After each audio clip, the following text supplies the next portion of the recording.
update ng bayan. Maasahan anumang panahon. Magandang oras po sa ating lahat. Narito ang update sa lagay ng panahon ngayon at sa susunod na 24 oras. Sa kasalukuyan ay easterlies o ang mainit na hangin mula sa karagatang Pasipiko pa rin ang siyang nakakaapekto sa silangang bahagi ng ating bansa. Samantalang localized thunderstorms naman ang nakakaapekto sa nalalabing bahagi ng ating bansa. Dahil nga sa easterlies o ang mainit na hangin mula sa dagat Pasipiko, asahan ang maulap na kalangitan na may mga kalat-kalat na pag-ulan ngayon sa bahagi ng Isabela, Aurora, Quezon Province at Camarines Norte. Posible ang mga flash floods o landslides lalo na kung may mga katamtaman at kung minsan ay malalakas na pagbuhos ng ulan.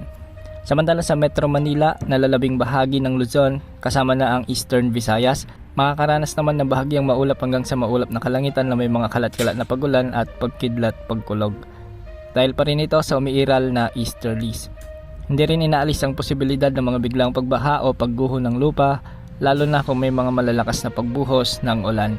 Samantala sa nalalabing bahagi ng ating bansa sa may Negros Island Region, Western Visayas, Central Visayas, asahan naman ang bahagyang maulap hanggang sa maulap na kalangitan na may mga kalat-kalat na pag-ulan din. Dulot naman ito ng mga localized thunderstorms. Ganitong panahon din ang inaasahan sa bahagi ng Northern Mindanao, Sorsogon, Zamboanga Peninsula, Caraga, Bangsamoro Region at Davao Region.